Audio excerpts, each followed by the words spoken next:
Bueno, pues bienvenidas y bienvenidos también a todos a esta pequeña presentación o espacio de discusión, diría yo, sobre un tema tan interesante y tan oído, yo creo ya, aunque hay veces que me sorprende que en algunas ocasiones pues haya todavía personas que no han oído hablar nunca de esto, ¿no? Que es la reserva ovárica.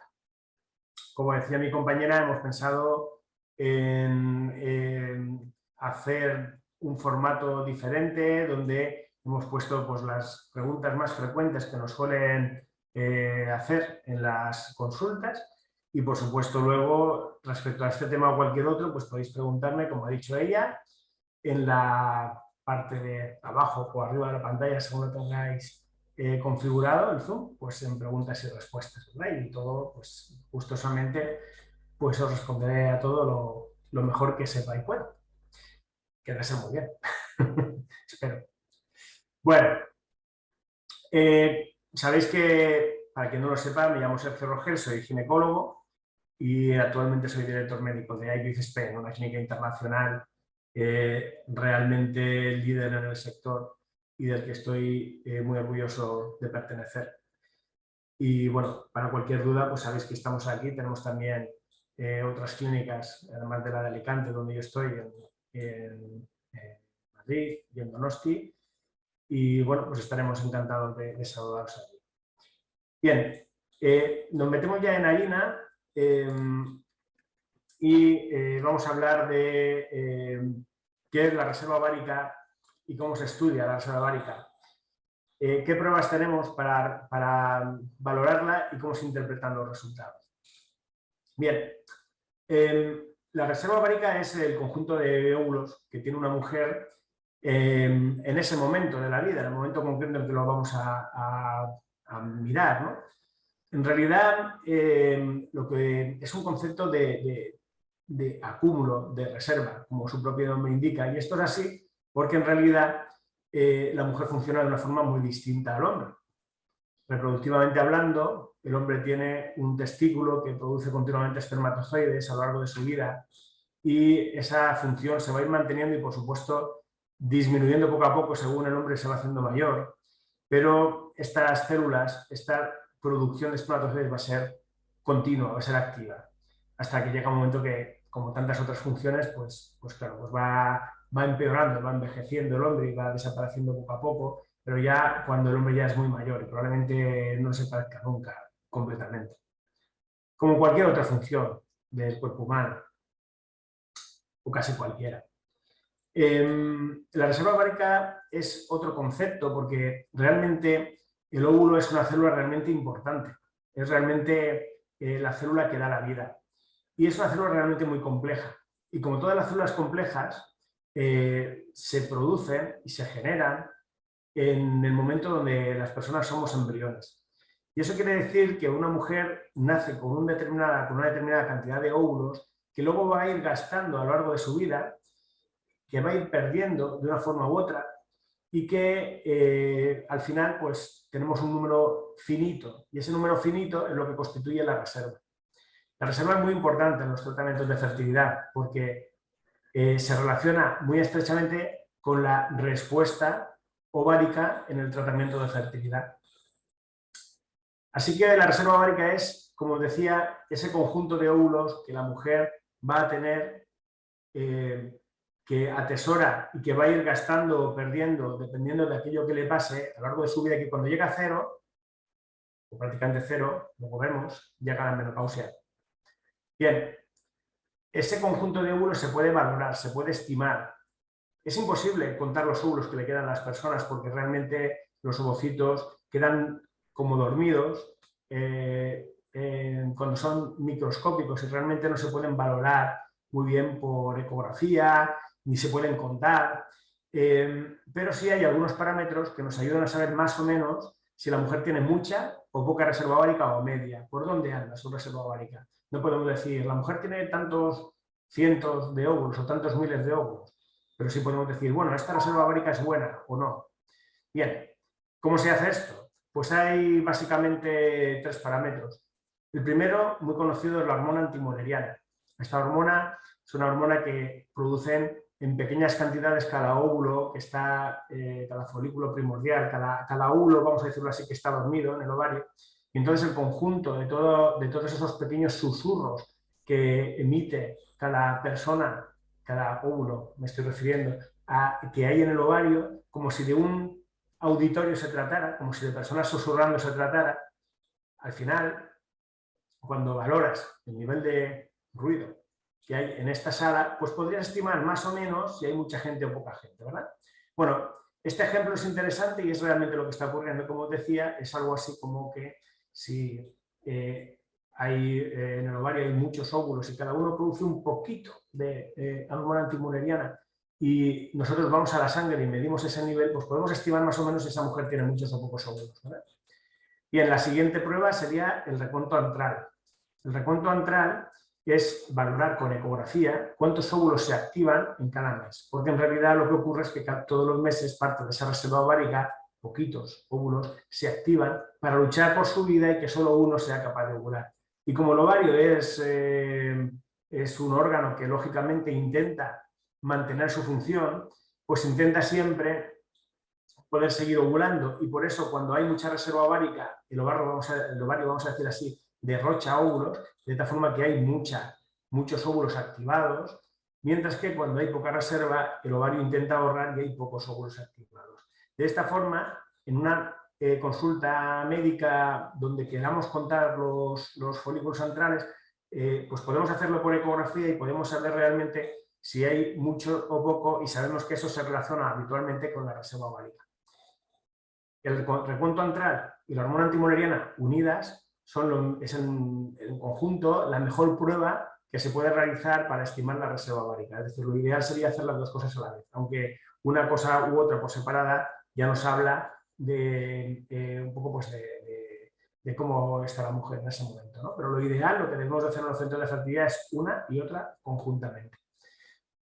Antiguamente, y todavía se puede utilizar, se valoran también los niveles de una hormona que se llama FSH, muy fácil de obtener y que está en el perfil basal de cada mujer, en cada centro. Podemos medir esto en el tercer día del ciclo. Es la típica analítica que se pide, por ejemplo, en un hospital en el tercer día del ciclo. Las hormonas basales, FSH, LH y estradiol habitualmente, haces prolactina, ¿no? Bueno, pues utilizando la FSH y teniendo en cuenta que esta aumenta cuando la reserva ovárica es menor, también se puede estimar la reserva ovárica, aunque este parámetro es mucho peor que el resto que he comentado antes. Y todavía se puede utilizar y es muy útil para valorar cada ciclo, porque no todos los ciclos de las mujeres son iguales y por lo tanto podemos valorar si en ese ciclo hay muchos óvulos activados o pocos, ¿no? En todo caso, tener una FSH, si no se tiene otro método, pues podría ser útil para valorar con aproximación la reserva ovárica, aunque ya, como os digo, es un parámetro que no es demasiado bueno. Bueno, ¿cómo se interpretan los resultados? Pues como todos los resultados se deben de unir, como todos los resultados en medicina, se debe de unir la valoración del médico, la valoración clínica, con, es decir, cómo está la mujer, qué le pasa, cuál es su historia, y utilizar los resultados analíticos y ecográficos conjuntos, como he comentado antes. Y de esta forma es la mejor forma de interpretar los resultados. Una reserva ovárica baja, lo que quiere decir es que la menopausia está más cerca, pero en realidad las mujeres pues no tienen por qué tener la menopausia demasiado rápido al tener una reserva ovárica baja. Si os acordáis de lo que he comentado antes, el ovario va a tender a hacer que la mujer esté bien, y estar bien quiere decir no tener la menopausia en la medida de lo posible. De tal forma que una persona con una reserva ovárica baja puede tardar mucho en tener la menopausia si su ovario entra en modo ahorro e intenta prolongar ese ciclo. Así que la reserva ovárica no se debe interpretar como la menopausia me va a llegar ya, pero sí es importante para nosotros dependiendo del contexto clínico, como he dicho antes, ¿no? Es decir, por ejemplo, una reserva ovárica baja en una mujer de 20 años es algo realmente muy importante, porque esa mujer tiene mucho tiempo para llegar a su supuesta menopausia y por lo tanto es muy probable que su menopausia llegue antes y que su fertilidad se vea comprometida. Una reserva ovárica baja en una mujer de 45 años es algo normal, es algo que se espera, ¿no? Es como, yo a veces bromeo un poco con el pelo, ¿no? Y decirme pues que yo tenga poco pelo, pues es algo normal, no es que yo sea una persona normal o que tenga un problema. De tal forma que estos resultados se deben de interpretar con el médico dependiendo de edad y otros parámetros para conocer realmente si esto es una situación normal o no. Y luego, dependiendo de las expectativas de la mujer, tendremos que pensar si realmente eso es importante en la vida de una persona o no. Así que, como concepto, podemos decir que podemos valorar la reserva ovárica con distintos parámetros, que esa reserva ovárica puede ser importante, sobre todo cuando hacemos tratamientos de fertilidad, pero que realmente, dependiendo de las expectativas que tenga la mujer, si tiene un problema de fertilidad o no, etcétera, el significado de lo que es la reserva ovárica baja cambia. Otra pregunta importante que nos soléis hablar, y le he comentado ya un poquito, es ¿cuándo se puede considerar que la reserva ovárica es baja?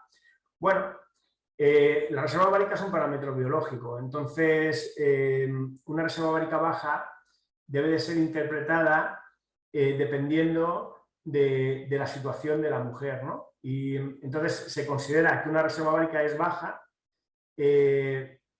cuando la mujer es muy joven y realmente es bajita, por ejemplo, por debajo de 1 de AMH, o por ejemplo cuando va a tener menos de 7 óvulos o 8, podríamos decir que tiene una reserva ovárica baja.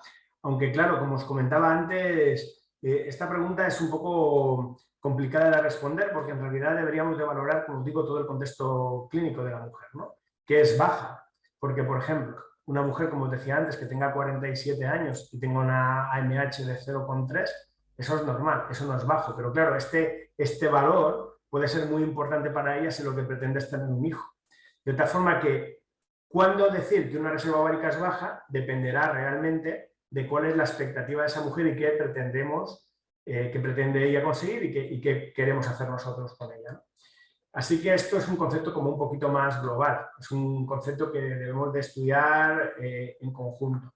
En general, la reserva ovárica se asocia mucho a la edad y depende como os digo, del momento en el que esté cada mujer en cuanto a su edad, en cuanto a su vida, pues podremos pensar que esa reserva ovárica es baja o no.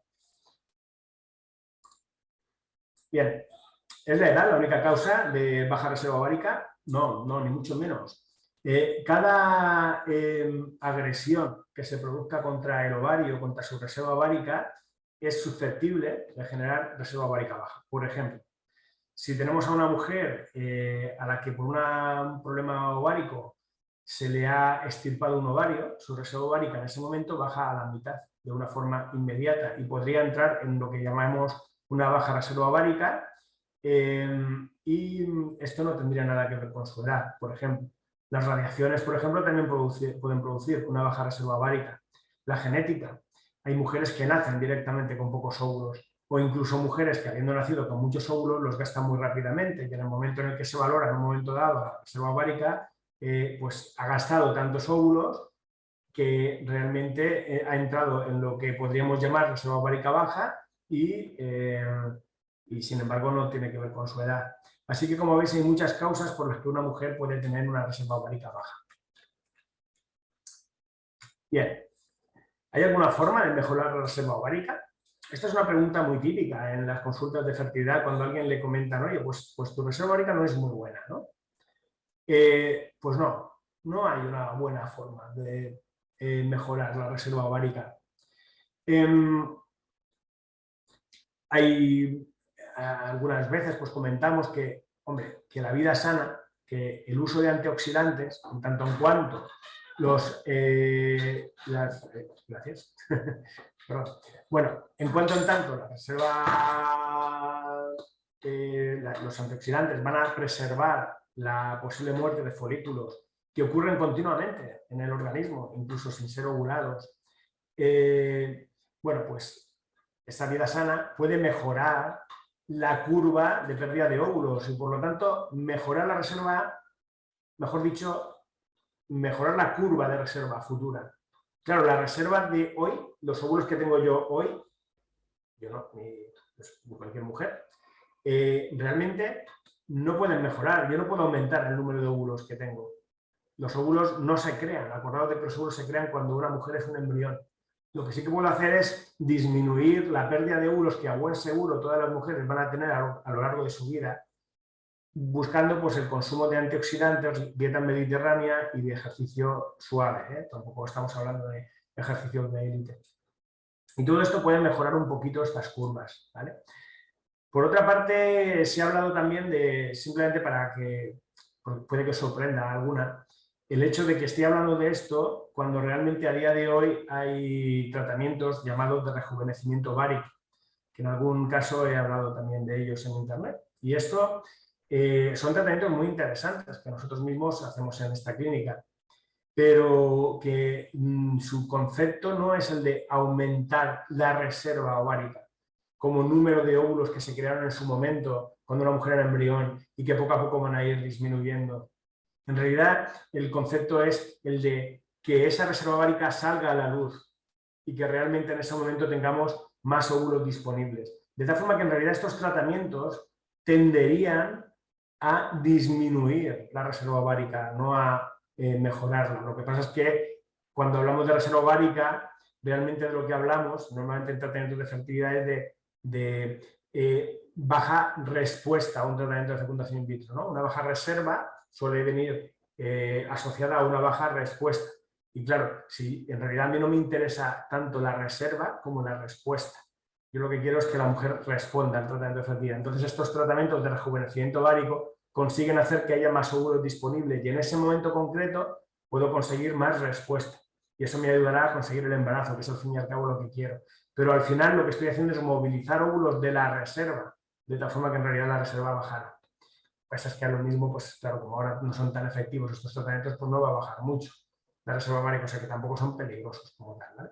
Imaginemos un tratamiento de estos que fuera muy efectivo.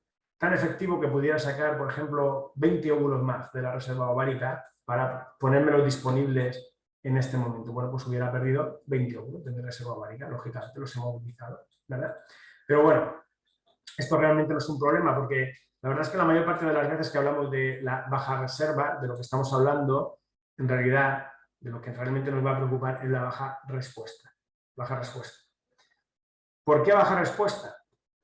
Bueno, esto es así porque si os acordáis de lo que he comentado antes, en una mujer normal, algunos óvulos de la reserva se activan para luchar entre sí para que solo un óvulo sea capaz de ser ovulado, el resto se aprecian y se pierdan, ¿no?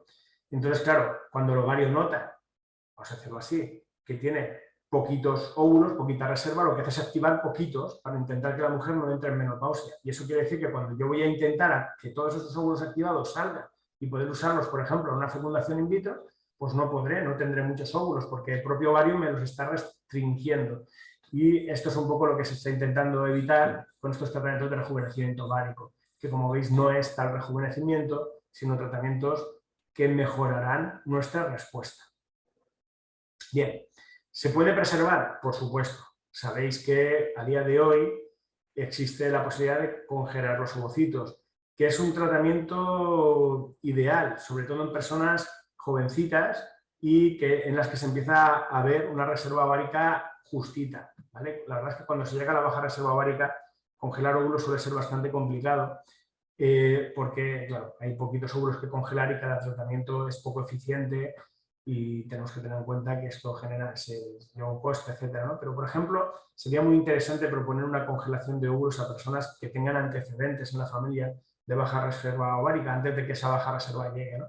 Antes de que realmente la sociedad de hoy en día, que nos lleva a tener los hijos más tarde, nos haga que la baja reserva nos pille, ¿no? Es decir, si podemos, antes de que eso ocurra, sacar esos óvulos, extraerlos y congelarlos, pues eso sería ideal para estas mujeres. Así que también los ginecólogos deberíamos de estar también bastante atentos en las consultas habituales a comprobar el recuento antral de la mujer, que es muy sencillo, y sospechar cuando puede haber una reserva ovárica baja en el sentido de que no se corresponde con la edad de la mujer y poder comentarle a la mujer que quizá sea el mejor momento para rectificar óvulos, aunque esto no es muy frecuente, porque realmente pocos ginecólogos a día de hoy tienen una formación real en fertilidad cuando hablamos ya de ginecólogos de mi edad hacia arriba, ¿no? De mi edad hacia abajo ya la tienen más, porque realmente estos tratamientos y esta medicina reproductiva ya empieza a ser parte de la ginecología. Pero tenemos que entender que la fecundación in vitro realmente en España realmente ha aparecido hace muy poquito tiempo, ¿no? En el mundo hace 40 años, en España hará unos 30 y algo años, ¿no? Entonces realmente eso es muy poco tiempo para que los ginecólogos todos conozcamos estos temas. Bien. ¿Una baja reserva ovárica disminuye la tasa de éxito de los tratamientos de fecundación in vitro? Bueno, pues sin duda que sí. Cuando tenemos una baja reserva ovárica, lo que ocurre es que hay pocos óvulos disponibles, como he comentado antes, ¿no? Una baja reserva nos lleva a una baja respuesta. Realmente eso es lo que realmente importa para un tratamiento de fecundación in vitro, donde sabemos que cuantos más óvulos tengamos, más posibilidad tenemos de gestación, de embarazo, ¿verdad? Hay varios estudios ya que hablan sobre el tema y así que el objetivo primordial de una persona, de un ginecólogo que hace un tratamiento de fecundación in vitro, es conseguir tener los máximos óvulos posibles, ¿no? Y por supuesto, si es posible, con la mejor calidad posible, claro que sí. Cuando esto no es posible, pues intentamos buscar al menos calidad, ¿no? Bien, por lo tanto, en un tratamiento de fecundación in vitro, si el número de óvulos se relaciona directamente con su éxito y si la baja reserva hace que haya menos óvulos activados porque el ovario quiere prolongar el tiempo que la mujer puede disfrutar de sus hormonas y no entrar en menopausia, por lo tanto nos activa poco óvulos y solo podemos incidir sobre los ovocitos activados realmente en fecundación in vitro, el resultado de todo esto es que al hacer una fecundación in vitro, cuando tenemos una reserva ovárica bajita, pues lo que tenemos es una baja respuesta de la mujer y por lo tanto bajo número de óvulos y eso influye directamente en los tratamientos de fecundación in vitro. Es interesante también el concepto que se ha introducido, que es el de calidad ovárica. Aunque es verdad que, como os decía, se demuestra en distintos estudios que cuanto más óvulos obtenemos, más probabilidad tenemos acumulada de embarazo, también es cierto que cuanto más estimulamos, más fuertemente estimulamos y somos más agresivos en medicina, lógicamente la calidad del óvulo, disminuye. Y esto quiere decir que en una reserva ovárica baja, lo que no deberíamos de hacer, creo que ya es algo que se hace mucho todavía, y que deberíamos de evitar esas costumbres, lo que no deberíamos de hacer, por tanto, es estimular demasiado el ovario, es decir, poner demasiadas hormonas, demasiadas gonadotrofinas en una fecundación in vitro, pensando que de esta forma sacaremos algún óvulo más. Como he comentado antes, los óvulos en una fecundación in vitro salen de los óvulos activados. Esos óvulos ya están activados. Si les damos demasiadas hormonas, probablemente lo que hagamos sea machacar esos óvulos y hacer que salgan los mismos al final, porque si una mujer solo tiene un óvulo, vamos a sacar un óvulo, si tiene dos óvulos, vamos a sacar dos óvulos, pero más estresados. Entonces, en general, la baja reserva ovárica, una vez que ya la tenemos diagnosticada y sabemos que va a ser así, debemos de calcular las dosis de gonadotrofinas dependiendo de lo que realmente esperamos de esa mujer. Y cuanto más bajemos esas dosis y mejor las ajustemos, mejor calidad tendremos. De tal forma que una mujer jovencita que tuviera una baja reserva ovárica, pero que puede tener óvulos de buena calidad y que realmente tiene una buena estimulación, por supuesto que tiene una disminución de su probabilidad de embarazo en la fecundación in vitro porque no hay tantos óvulos, pero por óvulo no. Lo cual quiere decir que si hacemos varios ciclos podemos conseguir buenos óvulos y podemos conseguir el embarazo, ¿no? Hay alguna corriente que dice que la baja reserva también genera baja calidad ovocitaria y eso, aunque en algunas ocasiones puede ocurrir, pues no es necesario. De hecho, muchas veces una chica jovencita con 3, 4 óvulos, si realmente el óvulo es de buena calidad, pues puede quedar embarazada e incluso mayores. Lo que pasa es que ahí entramos en otros parámetros de calidad ovocitaria. Así por tanto, la baja reserva ovárica sí disminuye la tasa de éxito de fecundación in vitro en el sentido que tendremos menos óvulos disponibles, pero también muy importante, cuidar la calidad en la baja reserva ovárica es fundamental y eso se hace valorando muy bien qué tratamiento debe de darle a cada persona. Es fundamental porque si ya tenemos menos probabilidades de embarazo porque la mujer tiene poquitos óvulos, si encima hacemos que su calidad empeore, pues eso va a ser peor y eso está en las manos de los médicos, ¿vale? Tenemos que hacer que una mujer tenga pocos, pero buenos. Y cuando se tienen pocos óvulos y buenos, muchas veces se consigue el embarazo. Bien. ¿Cuándo está indicada la técnica de acumulación de óvulos? Bueno, cuando tenemos una baja reserva ovárica, en muchas ocasiones recurrimos a este tipo de técnicas, que en realidad, si os fijáis, es una forma de conseguir más óvulos haciendo más ciclos. Entonces, en realidad, esto intenta disminuir el estrés de la mujer, ¿no? De tal forma que, por ejemplo, si una mujer necesitara, vamos a decir, 3 tratamientos para conseguir el embarazo, en vez de hacer uno e intentar transferir con el estrés que eso supone y luego que no nos salga bien y entonces hacemos otro, intentamos transferir y otro y intentamos transferir, bueno, pues esto realmente pues es un poco estresante para la mujer y entonces se estableció una forma de hacer las cosas que es, bueno, pues vamos a hacer uno y congelamos, hacemos otro y congelamos, hacemos otro y congelamos y luego intentamos transferir solo una vez, ¿no? O por lo menos fecundar solo una vez, ¿no? Y hacer pasar a la pareja por ese estrés solo una vez. Pero en realidad hemos hecho 3 ciclos, si os fijáis, ¿no? Y entonces esto tiene un problema, y el problema que a mí este tipo de tratamientos no me gusta demasiado, porque el problema es la supervivencia de los óvulos, ¿no? Cuando los ovocitos se acumulan, estos ovocitos, y se congelan, siempre se van a perder unos cuantos. Entonces, si realmente no hay una diferencia temporal, porque otra cosa distinta sería, por ejemplo, que la mujer no quiere tener un hijo, tiene 25 años, imagínate, o 30 años, o 35, decide congelar óvulos, pero en realidad ya no quiere ser mamá, sino que lo que quiere es ser mamá a los 45. Bueno, me he pasado a los 40. Y entonces, realmente esos 5 años son importantes para ella, congelamos los óvulos entonces y ahora los extraemos e intentamos tener un bebé en estos momentos con óvulos de hace 5 años. Eso está muy bien, eso es la preservación ovárica, que también va a adolecer de lo que voy a contar ahora. Pero si realmente lo que pasa es que ahora, en este momento, la mujer quiere tener un hijo, cuando hacemos una estimulación y congelamos los óvulos y luego los descongelamos, en ese proceso de congelación y descongelación se pueden perder óvulos. Y no solo se pueden perder, sino que puedo casi asegurar que se van a perder, ¿vale? Es muy frecuente la pérdida de óvulos, porque un óvulo es solo una célula y cualquier cosita que le pase a esa célula va a destruir ese óvulo. Y esto hace que, por lo tanto, estemos perdiendo nuestro mayor activo, que es el óvulo. Y por lo tanto, realmente la congelación de ovocitos creo que no es la mejor opción posible. Puestos a hablar de este tipo de estrategia, pues hombre, yo al final explicándolo bien lo haría ciclo a ciclo, o bien podemos llegar a acumular embriones, pero esto se haría con un fin determinado. Se acumula de embriones, porque los embriones se pueden congelar y descongelar muy fácilmente, y de hecho sabemos incluso que tenemos más tasa de embarazo con embriones que vienen de congelación que con embriones no congelados, se discuten las razones. Bueno, pues si por lo tanto puedo hacer ciclos congelando embriones, y claro, esto solo tendría una razón, y la razón sería hacer algo más con ellos, ¿no? Habitualmente esto se hace para hacer luego un diagnóstico genético con ellos y eliminar aquellos embriones malos y quedarnos con el bueno, ¿no? Y esto se hace calculando un poco la edad de cada mujer. Es un proceso un poco complicado que se debe hacer en la consulta.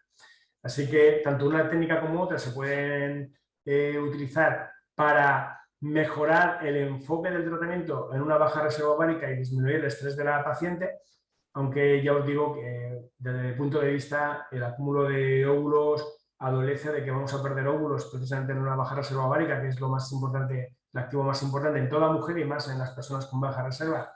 Así que realmente creo que es una técnica que yo no utilizaría demasiado. Bien.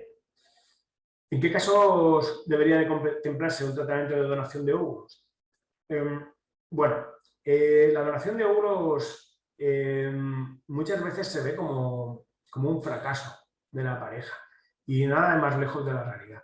La donación de óvulos es un tratamiento muy interesante que tiene unos resultados tremendamente buenos y que debe ser una opción de tratamiento para la mujer. Cuando uno llega a una donación de óvulos no es porque ha fracasado. Cuando uno llega a una donación de óvulos es porque lo ha decidido.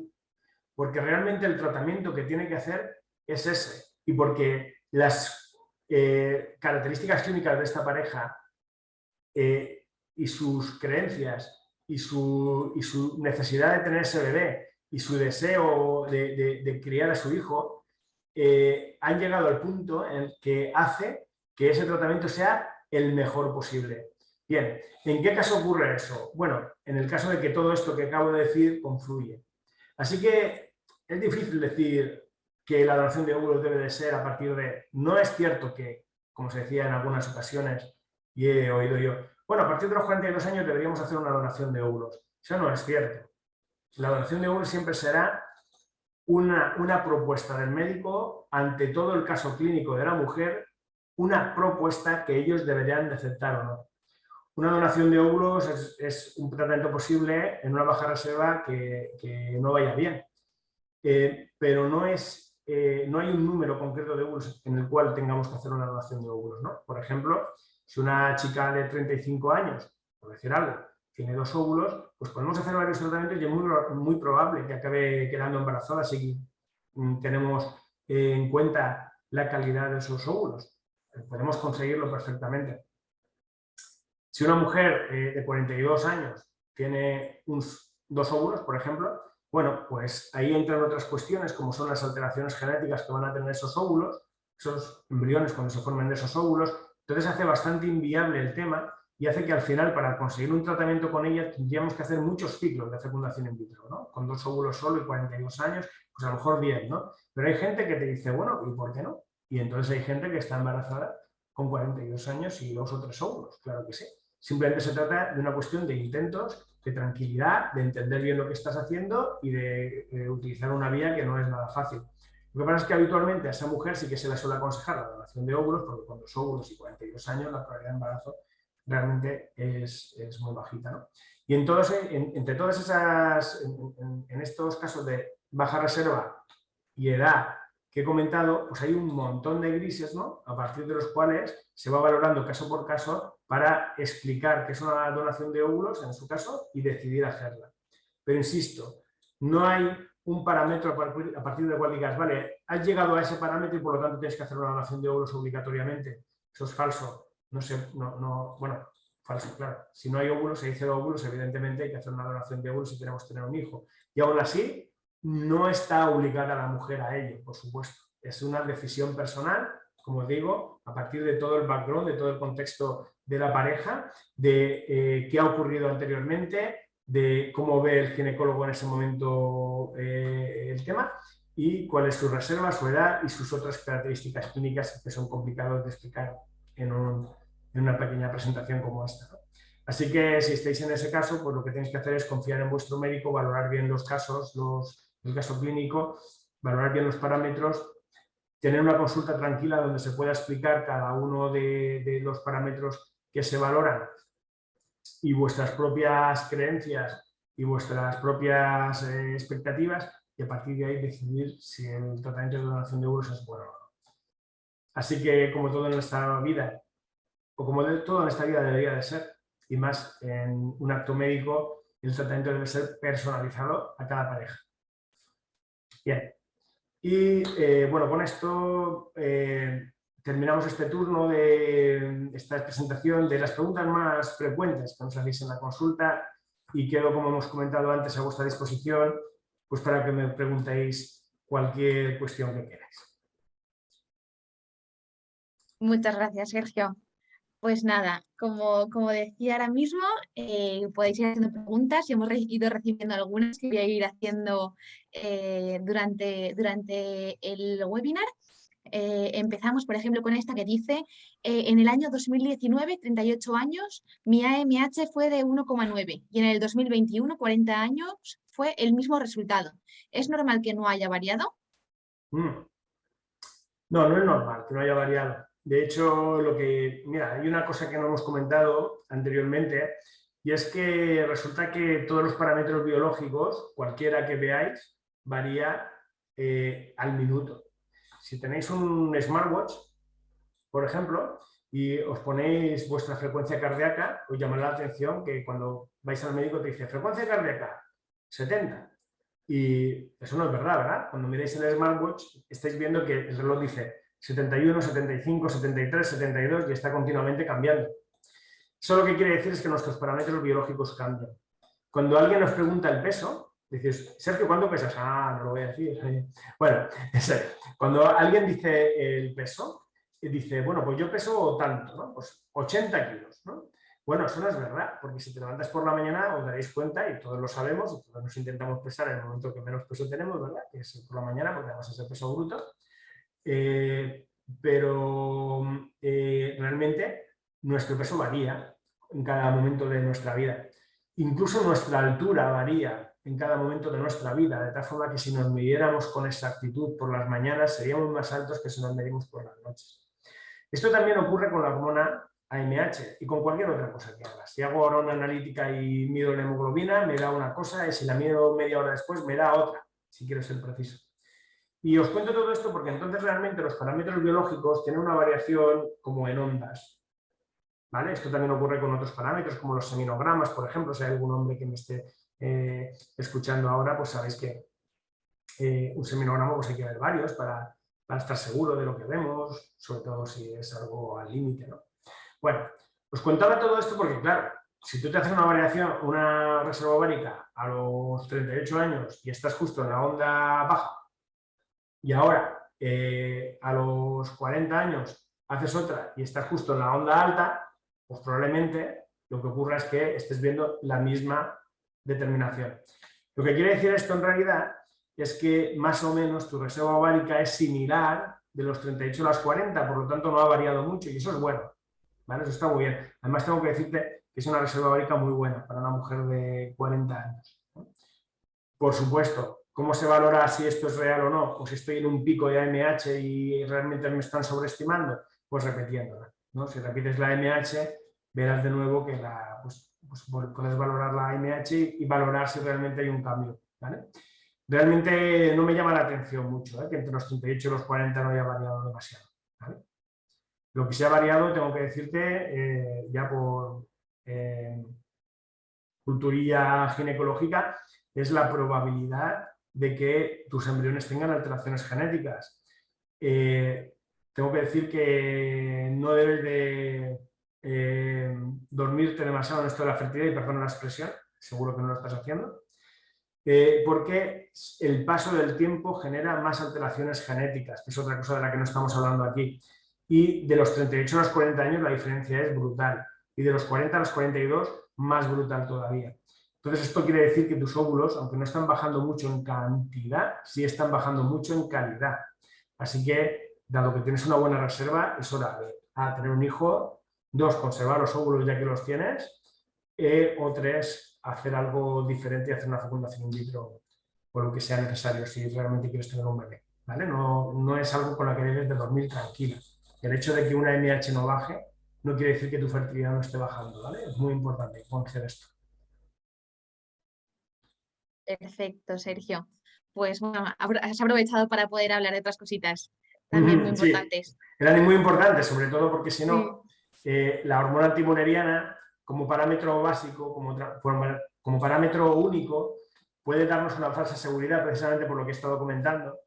Y entonces llevarnos la sorpresa luego de que, como hay mujeres, por ejemplo, a los 44 años, que me dicen, si tengo una MH de 3, y dices, ya, si no lo discuto, si probablemente cuando eras muy joven tenías de 9, ¿no? Pero realmente dicen, AMH de 3 como una donante, ya, pero es que no funciona así, porque los óvulos no son iguales, la calidad no es igual. Entonces es importante saber que no solo hay que ver la reserva ovárica en todo esto. Estupendo. También, a ver, tenemos aquí una pregunta que dice, ¿a qué puede deberse la menopausia precoz? ¿Hay tratamiento para eso? Bueno, la mayor parte de las veces la menopausia precoz ocurre por una cuestión genética. Muchas veces esto va inscrito directamente en tus genes. Menopausia precoz llamamos a aquella menopausia que viene antes de los 40 o así, ¿no? A partir de los 40, por debajo de los 45 ya se considera menopausia precoz. Y puede ser muy precoz. Yo he visto gente que ha tenido la menopausia a los 20 años, ¿no? Y muchas veces, si indagas un poquito en la historia, encuentras gente en la familia que tenía esa menopausia. Probablemente sean cuestiones genéticas que no conocemos muy bien, que no tenemos un gen concreto que produzca menopausia precoz, pero que sí que hay una tendencia familiar a ello. Sí que hay también genes concretos que pueden producir menopausia precoz o baja reserva ovárica, por ejemplo, las alteraciones del tipo del X frágil. Esto sería importante si, por ejemplo, tuvieras niños con retraso mental en la familia. habría que echarle un vistacito, sobre todo si esa menopausia precoz es una menopausia precoz de una persona jovencita. Además, como hemos comentado antes, muchas causas, muchos elementos pueden influir directamente sobre la reserva ovárica y eso hace que el ovario que la mujer tenga menos óvulos. Por ejemplo, una cirugía en la que eliminamos un ovario, le hemos eliminado la mitad de los óvulos de esa mujer y entonces sería bastante normal que un ovario solo no fuera capaz de mantener lo que es el sistema reproductivo de la mujer hasta los 45 años y entonces podría entrar en menopausia precoz. Así que, como veis, hay muchas causas, pero la típica es una causa genética y a veces difícil de explicar, a veces ni siquiera tienes antecedentes, pero sueles haber nacido con ella. Muchas gracias. A ver, tenemos una que dice 39 años, AMH de 0,01. ¿Es mejor ir a OVO o vale la pena probar con una FIV? Vaya, pues con estos parámetros que me estás comentando, aunque como he comentado antes, la ovodonación es algo que debe salir de la pareja misma y que debe de estar en el contexto de vuestras ideas y de vuestras necesidades y expectativas, así de entrada, solo con estos parámetros, te diría que es mejor una ovodonación. ¿Por qué digo esto? Una MH de 0,01 es una MH muy bajita. La expectativa mía, así, sin conocer nada más de ti, sin tener un recuento antral, que como he dicho antes, el recuento y la MH deben de ir unidos, sería que tuvieras 2 óvulos. De cada 4 o 5 óvulos conseguimos un embrión. Eso quiere decir que, vamos a decir así, tendrías alrededor de un 50% de tener un embrión en estadio de blasto, quizá un poquito menos, ¿no? Y luego además tienes que contar cuál es la probabilidad de que esos embriones sean genéticamente normales, que antes he ido un poquito por encima y he hablado de esto. Y más o menos a los 39 estarías en 1 de cada 4. Eso quiere decir que sería el 25% del 50% la probabilidad de embarazo. Así que con un tratamiento tuyo estarías más o menos un 15% de probabilidad de embarazo aproximadamente. Entonces, si te fijas, hay una diferencia tan grande en la expectativa de embarazo cuando pasas a una ovodonación donde la expectativa es absolutamente diferente, es brutal, que realmente si pudiera trabajar con vosotros sobre este tema, pues os aconsejaría hacer una ovodonación, por ser el tratamiento más eficiente. Aunque, por supuesto, esto lo digo sin escucharte directamente, sin saber realmente qué es para ti una ovodonación. ¿Se puede conseguir un embarazo así? Sí, pero para ello necesitaríamos alrededor de unos 5 tratamientos de fecundación in vitro, quizá, más o menos.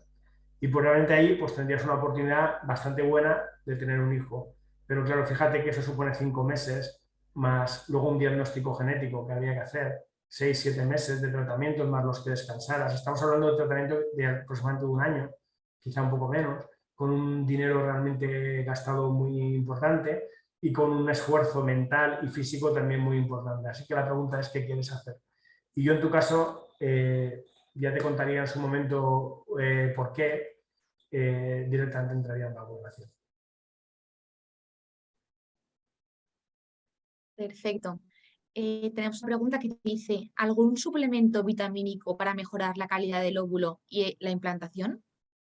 Pues mira, sí, han salido algunos suplementos vitamínicos que intentan mejorar la calidad ovárica, efectivamente. El DHEA, por ejemplo, es un suplemento que se utiliza para mejorar esta reserva ovárica, el inositol también, la coenzima Q. Hay algunas marcas comerciales incluso que quizá no sea el foro para comentarlas, pero que incluso las hacen estar todas juntitas en una pastilla, ¿no? Es bastante sencillo. También hay algunas sustancias un poquito más avanzadas que solo se pueden dar en clínicas de fertilidad. Es decir, hay algunas cosas que pueden mejorar la calidad ovárica. Para mejorar la cantidad de la reserva ovárica han salido los tratamientos de rejuvenecimiento ovárico, que se llama, que a mí el término no me gusta nada, pero podríamos decir de movilización de la reserva. Así que sí que hay algunas cosillas que pueden ayudar. Sin embargo, esta ayuda tenéis que pensar que es una ayuda no excesivamente buena. Quiero decir, en los mejores estudios, por ejemplo, de rejuvenecimiento ovárico, pues realmente se ha conseguido un 100% de mejora en la expectativa del ovario, que dices, pues mucho, ¿no? pero muchas veces estos estudios se hacen con personas que tienen 2 óvulos o así, ¿no? 2, 3 óvulos. Entonces realmente estamos hablando de tener 2 óvulos más, que claro, es súper importante en este tipo de mujeres cuando no tienen a la ovulación, pero no tiene nada que ver con la expectativa de embarazo que consigues con una ovulación. Realmente la ovulación es casi incomparable, la probabilidad de embarazo que se conseguiría. Por eso lo que os digo es que si queremos realmente hacer una FIV porque no estamos preparados, no en nuestro caso, o nuestro tratamiento no es ese, y queremos hacer una FIV con una baja reserva ovárica, efectivamente podemos mejorar la calidad ovárica con algunos suplementos que os pueden dar vuestros médicos, que todos conocerán. Y lo que sí que hay que saber es que esta mejora no va a ser una mejora como la noche y el día, va a ser una ayuda, ¿no? Muy bien, tenemos también aquí una pregunta que dice, con una ecografía transvaginal, mi ginecólogo observó a grosso modo que tengo 7 folículos en un ovario y 8 en el otro. ¿Tengo probabilidades para una FIV teniendo 42 años? 7 y 8. Estos son 15 óvulos. Sí, sí, claro que tienes probabilidades. De hecho, es la mujer que tiene probabilidades a los 42 años, perdona que... lo que pasa es que tienes que pensar en las probabilidades reales de un ciclo tuyo, ¿vale? Tienes que pensar en lo que acabo de comentar antes de las alteraciones genéticas en los embriones. A los 42 años podrías estar en uno de cada 5 o 6 embriones alterados genéticamente, ¿vale? O sea, uno bueno de cada 5, por ejemplo, ¿vale? Más o menos, 5 y pico. Eso querría decir que necesitamos 6 óvulos tuyos, ¿vale? Antes he comentado que más o menos solemos necesitar unos 5 óvulos por embrión. Entonces, si necesito 6 embriones y tú tienes, hemos dicho 12, si no recuerdo mal, no lo veo escrito, eso nos llevaría a tener 3 embriones, entre 2 y 3 embriones. Vamos a decir 2 para que nuestras expectativas sean ajustadas, puesto que tienes 42 años y tus óvulos no van a funcionar en calidad como los óvulos de una chica jovencita. Así que vamos a decir que de cada ciclo tuyo conseguimos 2 embriones. Eso quiere decir que necesitaríamos unos 3 tratamientos aproximadamente para conseguir realmente una expectativa buena de embarazo, ¿vale? Entonces, la historia es, ¿tienes una buena posibilidad de embarazo? Sí, pero tienes que contar que esos 42 años van a pesar. Yo lo que haría en este caso sería hacer un diagnóstico genético, lo que he comentado antes. Hago 3 ciclos, acumulo esos embriones, diagnostico el bueno, porque solo habrá uno de esos buenos, y entonces tendré una probabilidad de embarazo muy alta, ¿vale? Pero por el camino has tenido que pasar por esos 2, 3 ciclos. Y esto, pues es útil y es posible. Yo tengo embarazadas así de hasta 45 años. Entonces, realmente, por supuesto que es posible, por supuesto que con tu reserva ovárica nos va a ayudar mucho, no es lo normal. Tú en realidad no eres una baja reserva ovárica, sino que eres una alta reserva ovárica para tu edad. Y entonces esto lo que quiere decir es que precisamente tú eres la persona que tiene a los 42 una oportunidad buena de conseguir ese embarazo, ¿no? Pero también tienes que saber a dónde vas. Y si haces un tratamiento de fecundación in vitro sin más, sin diagnóstico genético ni nada, realmente tu problema de embarazo va a ser muy pequeño, ¿vale? Eso también hay que saberlo y entonces, bueno, pues lo mismo, tienes que pasar por 3 o 4 fecundaciones in vitro para conseguir tu bebé. Y por supuesto, si hablamos de la donación, pues como he dicho antes, esto es hablarlo, ver qué expectativas tenéis y cuál es vuestro caso, porque por supuesto una donación siempre será más efectiva, faltaba más.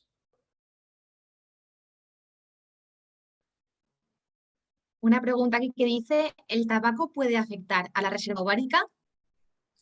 El trabajo. Eh, yo tengo que tener muy poca reserva.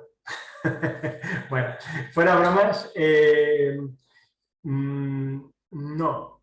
El trabajo, bueno, dependiendo de qué tipo de trabajo, ¿vale? Es decir, si la pregunta es si trabajar muchas horas, El- como puede ser mi trabajo, Perdona, Sergio. La pregunta es el tabaco, a leches. fumar. Quiero una pregunta un poquito extraña. Bueno, pues oye, voy a hablar del trabajo y luego del tabaco. Os decía ya que Perfecto. estaba, hombre, si el trabajo, el estrés, o sea, si el trabajo es como el mío, que es un trabajo un poco estresante y de ver a gente maja y de intentar ayudar a las personas, pues eso no va a empeorar la reserva ovárica de una mujer en general. Pero si el trabajo es un trabajo muy estresante, como hemos dicho antes, realmente que genera radicales libres, o es un trabajo cercano a, como decía hace poco una chica que conocí, pues a radiaciones o cosas así, evidentemente sí, ¿no? Así que hay que cuidarse del cuerpo. Hay que intentar cuidarse lo máximo posible porque solo tenemos uno. Y a veces nos llevamos, el médico vemos cosas que dices, caramba, ¿cómo es posible que esto haya podido llegar allí, ¿no? Así que tened cuidado también con vuestra actividad laboral. En cuanto al tabaco, vuelvo de nuevo a el tema de que hay que cuidarse del cuerpo. El tabaco es absolutamente hipermegadañino para prácticamente todas las funciones del organismo y uno de los grandes generadores de radicales libres. Así que si antes he dicho que una buena vida, intentando llevar una vida lo más lógica posible, teniendo la mejor dieta posible y haciendo ejercicio suave, eso es bueno, pues si hacemos lo contrario, si utilizamos tóxicos para nuestro organismo, finalmente lo que vamos a conseguir, claro, es justo el efecto contrario. Y os decía bueno, que el tabaco es muy importante, que es un tóxico que está absolutamente reconocido como un tóxico para muchas otras cosas y para la reserva ovárica también. Comentaba que incluso eso se ve en la piel de las mujeres, incluso cuando van cumpliendo años, se va viendo como realmente una persona que fuma envejece más rápido, probablemente tenga que ver con la baja reserva ovárica, porque esto es importante en cuanto a lo que son las hormonas de la mujer, y por supuesto también los tóxicos que se acumulan en la piel. Yo os decía que lo mejor que podéis hacer, sin lugar a dudas, es dejar el tabaco, pero no solo por el tema de la reserva ovárica, sino por todo lo que se os ocurra. El tabaco es malo para todo, para todo. Creo que hay una enfermedad por ahí intestinal que mejoraba con el tabaco, pero una en el mundo. Pues nada, dejar de fumar ¿Tú en fumas? 2022. ¿Tú fumas? No, No, no se fuma. Fumar es muy malo, lo digo en serio. Y más para mujeres que quieran buscar fertilidad. Decía, acordaos de que es un generador de radicales libres brutal. Que esos son las sustancias, justo digamos serían los contrarios de los antioxidantes, del comer tomate y de comer nueces y esas cosas que a veces recomendamos mucho los médicos. ¿Vale? Entonces, vida sana, ejercicio suave y tabaco fuera. genial. Aquí hay una pregunta de factor masculino que preguntan si la edad del hombre afecta. Bueno, pues es una interesante cuestión. ¿Me oís bien ahora, verdad?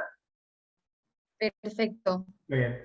Bueno, pues es una interesante cuestión porque, a ver, en principio la edad del hombre no afecta, ¿vale? No afecta en cuanto a la cantidad de espermatozoides que vamos a tener.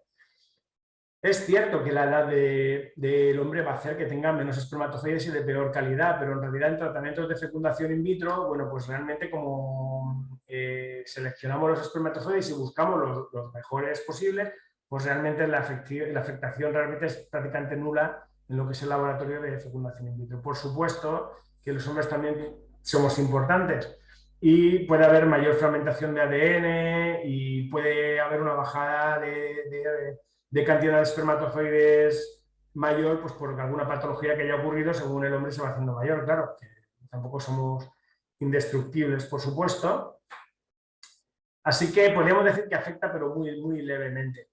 Luego, por otra parte, también os tengo que decir que sí que hay algún estudio que ha hablado, no se sabe muy bien por qué, y está en investigación y realmente no está tan claro, pero puede que la edad masculina, cuanto mayor sea el hombre, haya una mayor probabilidad de tener niños con afecciones poligénicas, ¿no? Como puede ser el autismo.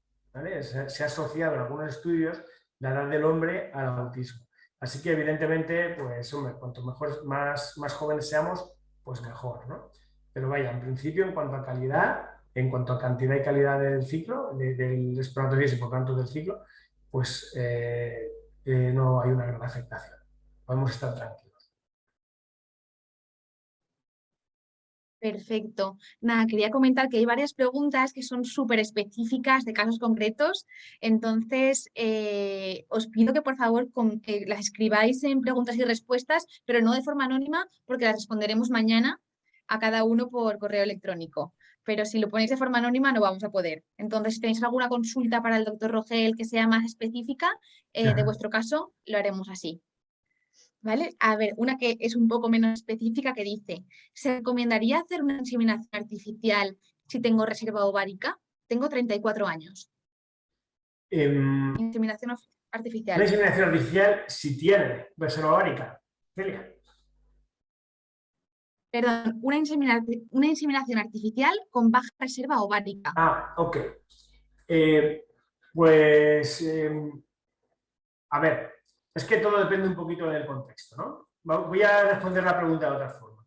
¿Puede ser efectiva una inseminación artificial cuando una persona tiene baja reserva ovárica y es joven? Sí, sí, puede ser efectiva, claro que sí. De hecho, las mujeres con reserva ovárica baja también pueden tener relaciones sexuales y quedar embarazadas con su propio ciclo natural, por supuesto. Hay muchas mujeres que tienen reserva ovárica baja y no lo saben, ¿no?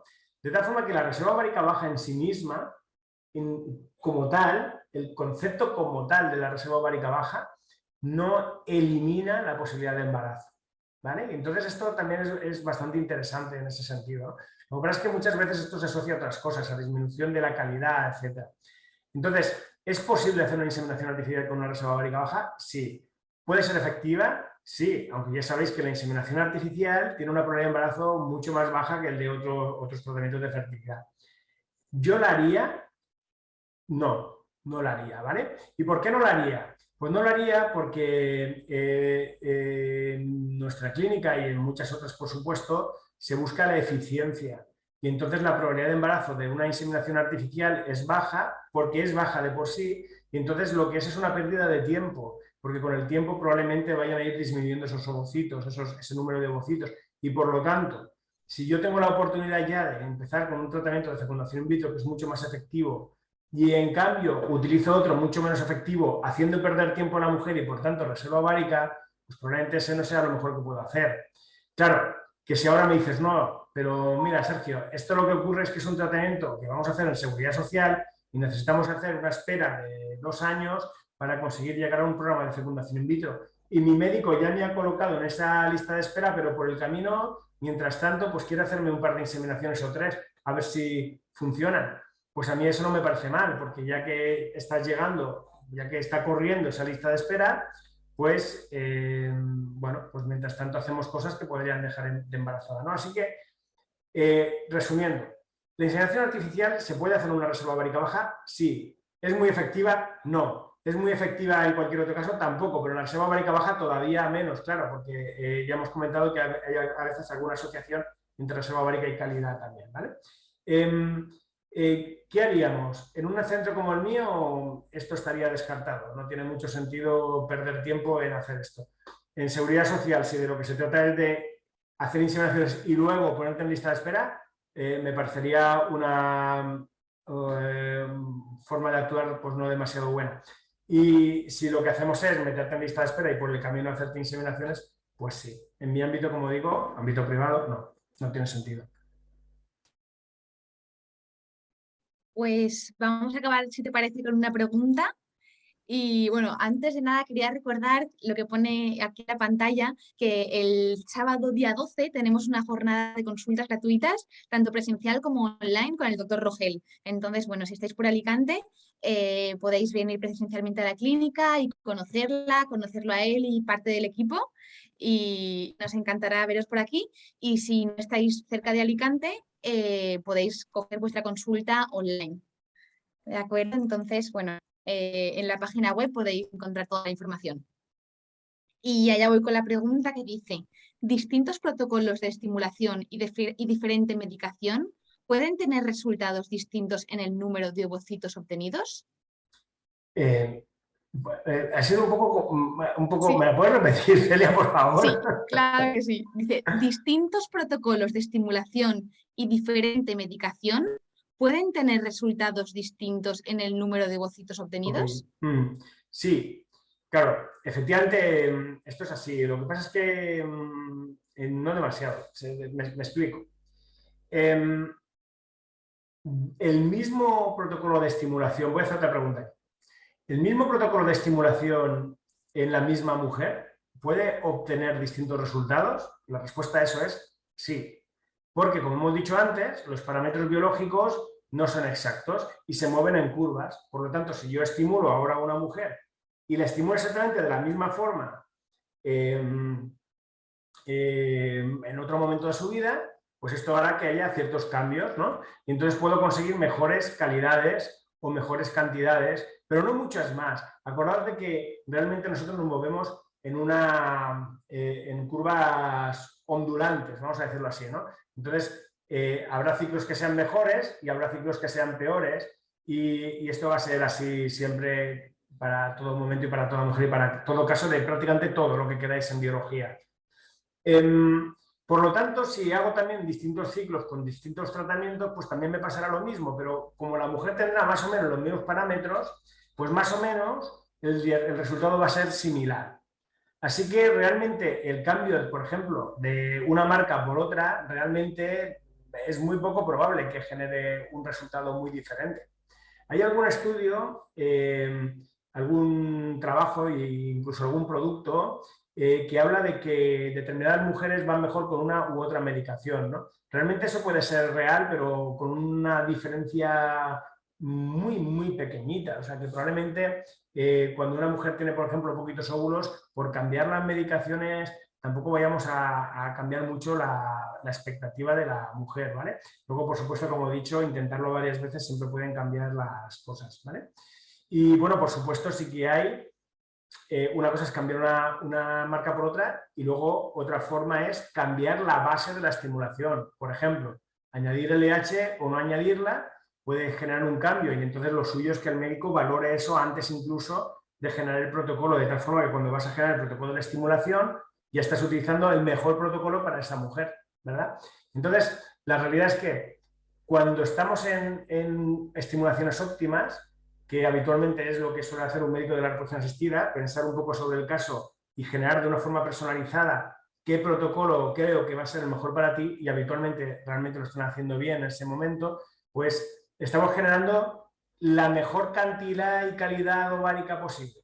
Cambiar la forma de estimular no solo en protocolos, no solo en marcas, sino incluso en cuando hago el trigger, cuando finalizo el ciclo, si lo finalizo antes, si lo finalizo después, si espero que los óvulos crezcan más o menos, y el momento concreto de la mujer hace que los resultados de cada estimulación sean diferentes.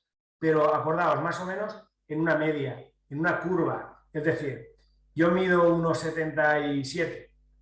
Hay días que me levantaré y si me midiera, me diría 1,76 y otros días 1,78, dependiendo de lo que haya descansado y de lo hidratado que esté. Realmente esto es así.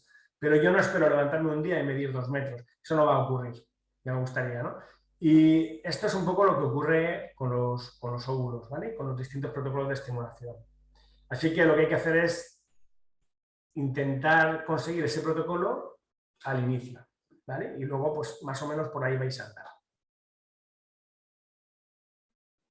Perfecto, Sergio. Pues yo creo que con esto damos finalizado por hoy. Celia, que hay por ahí una Y... pregunta de una cosita que he dicho ahora. a ver. Ah, la veo, la veo. ¿Qué es eso del LH que acabas de mencionar? Acabo de mirarla. Bueno, la LH es otra hormona de la medicación, ¿vale? En la base de la estimulación tenemos la FSH y la LH. La FSH es la típica hormona, que es la hormona FSH, quiere decir folículo estimulante. Es prácticamente todo lo que os ponéis lleva FSH. Y luego algunas medicaciones, que es mejor no decir marcas aquí, pues llevan LH, ¿no? La LH es muy útil para mujeres por encima de 37 años fundamentalmente y por debajo no suelen hacer demasiado, aunque en determinadas personas hay que valorar. Perfecto. 37 años, baja reserva ovárica, estimulación con Pergoveris para empezar FIB, pero se anula porque los ovarios no responden. ¿Por qué? ¿Pueden responder con otras medicaciones? Bueno, pues este es un caso un poco complejo de responder porque en realidad es un caso clínico, esto es lo que comentaba antes Celia, ¿no? De que estos son casos clínicos como muy concretos. ¿Cuál es la razón por la que unos ovarios no hayan respondido después de dar Pergoveris? Bueno, pues puede ser simplemente que no fuera tu mejor momento.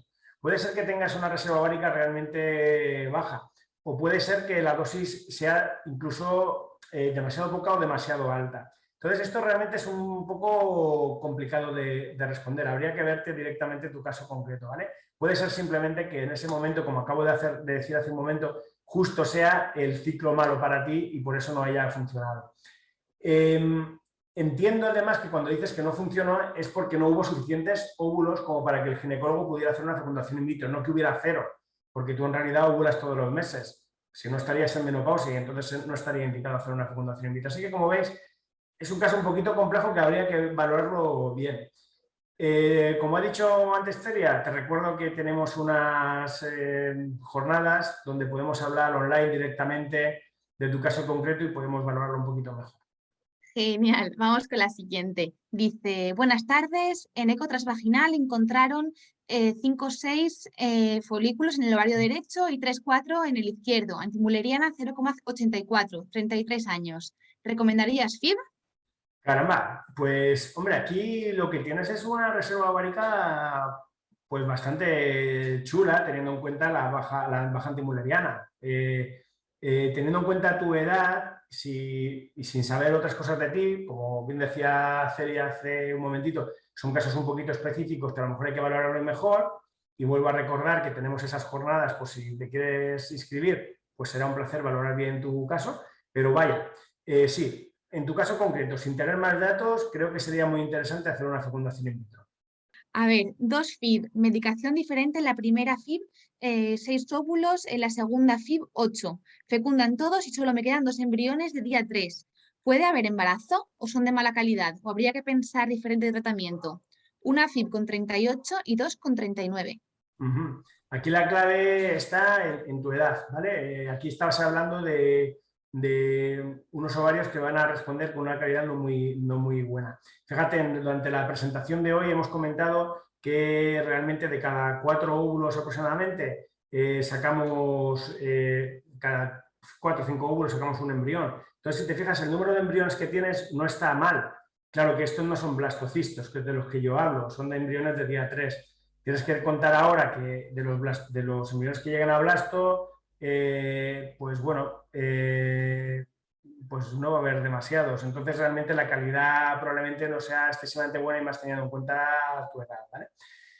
¿Puede haber embarazo? Sin duda, sin duda. Decía una compañera mía, jamás menosprecies a un embrión, ¿no? Con los peores embriones del mundo, con unos embriones que hacía muchos años de esto, unos embriones que parecían, según el biólogo, albóndigas entre nosotros, fue así como me lo dijo hace ya muchísimos años, un gran amigo, obtuvimos trillizos al poner 3 embriones. Entonces, fijaos que realmente la calidad, todo embrión tiene potencial de implantación si ha sido en algún momento valorado por el biólogo y se ha decidido que se puede congelar.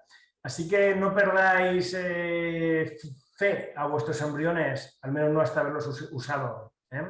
Y luego, por otra parte, pues bueno, la verdad es que el resultado no es muy bueno y creo que tu calidad ovárica sí está comprometida. Y esta misma persona dice, ninguna me ha llegado a blasto, siempre de día 3. Sí, es lo que Para hacerte una comento. aclaración. Sí. Efectivamente, es lo que os comentaba, ¿no? Que parece que sí que está comprometida tu calidad ovárica. Pero bueno, no pierdas la esperanza, ¿vale? Y luego, pues ya en su momento, si aquello no funciona, pues habrá que valorar otras vías. Y como comentaba Celia y como he comentado antes, pues en los casos concretos estos, pues a lo mejor es mejor valorar todo de una forma más pormenorizada, ¿vale? Y sabes que lo puedes hacer online incluso, de forma gratuita dentro de poquito. Y por aquí la última que dice, ¿existe la posibilidad de hacer una inseminación a una mujer que no tiene trompas de falopio? ¿O puede quedarse embarazada naturalmente sin trompas? Pues fíjate, las trompas son la carretera por la que transcurre el óvulo y el espermatozoide y en el lugar en el que contactan óvulo y espermatozoide, ¿no? Entonces, una mujer que sus trompas no son funcionales es simplemente imposible que se quede embarazada, ¿no? O casi imposible, ¿no? Porque todo se ha visto en la viña del Señor, ¿no? Pero eso sería un caso mega especial y lo más normal es que hubiera algún resquicio por donde el espermatozoide escape. Así que si la mujer tiene una ligadura de trompas o una salpinguectomía, os le han estirpado las trompas, la probabilidad de embarazo es 0. ¿Vale? Por lo tanto, de forma natural y en inseminación. Otra cosa es en la fecundación in vitro. Una mujer con alteración, con un problema en las trompas y que haga una fecundación in vitro es el mejor caso posible, aunque por supuesto luego tenemos que ver cuál es su reserva ovárica y cuál es su calidad y cómo funciona el ciclo. ¿Vale? Pero vaya, te animo a hacer una fecundación in vitro, ninguna otra cosa te va a funcionar realmente y seguro que consigues tu embarazo. Pues ahora sí, muchísimas gracias a todos. Y bueno, cualquier pregunta que quede extra también os podéis escribir a contact@ivf-spain.com, que también respondemos por ahí a todas vuestras dudas. Bien. Pues nada, me despido yo también de todas vosotras y de todos vosotros, si había algún compañero masculino entre vosotros. Y bueno, ha sido un placer, como siempre, estar aquí respondiendo a vuestras preguntas. Perdona, Celia, por ese pequeño inciso, pero me daba cosita que no respondiéramos a todas. Y bueno, pues a lo dicho, sabéis que me tenéis para lo que haga falta en la clínica, en estas jornadas que vamos a hacer o en cualquier otro momento. En absoluto ha habido ningún problema y también eso es muy tuyo, ¿verdad, Sergio? Mío. Que no se Me lo quede quedo. ninguna pregunta sin responder. Muy bien. Muchísimas gracias y buenas noches. Un placer. Buenas noches.